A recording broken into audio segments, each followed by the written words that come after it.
am a scientist, I am a chemist, I am an engineer, but in many ways I'm also an artist, definitely a craftsperson, definitely a historian. I have to be all of those in order to sort of do my job as best as I possibly can. I deal with all of the broken things. So the things that have actually kind of fallen apart and are not really easily accessible anymore come to my lab, and I put them back together and make them accessible again.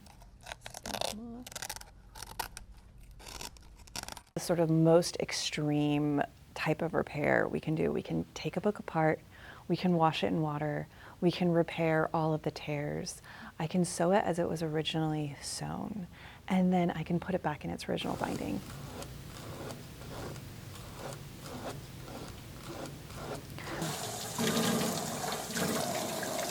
We have a huge collection of children's books, and therefore we have a huge collections of books that move and have pop-ups. When I started looking at the damage to this collection, I realized that the damage that I was seeing was associated with people being really curious in how these things work and move.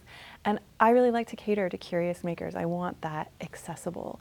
I realized that I needed to make these repairs in a way that those curious makers could actually still see the mechanisms and still see how they functioned without having to sort of tear the book apart.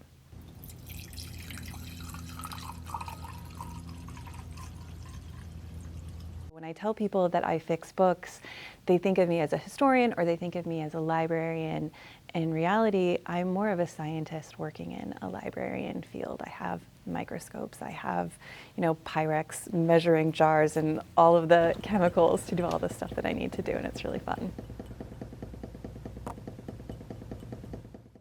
A lot of the items that I work with are really sensitive culturally, and I want to be able to make sure that I'm being sensitive to the various cultures that I'm working with.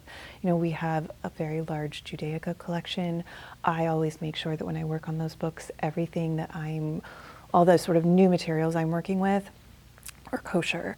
I want to make sure that I know the history of these families to make sure that the losses that I might be repairing might actually be historically important. We have a lot of things in that collection that come from the Holocaust, and so the losses or the holes in those pages actually might be more important to keep rather than sort of fix and make invisible again. My favorite part of the job is actually hands-on working at the job. I kind of joke about it, and I tell people that I do everything to books that your kindergarten teacher told you never to do. And I think that's what's so fun and enjoyable, and everything is so different. I have to take books one at a time, and the history of that book, we call it kind of the biography. We kind of treat items as if they're people in many ways. It's so different, and so how this book has come to me makes it such a unique piece to sort of work on and sort of take care of.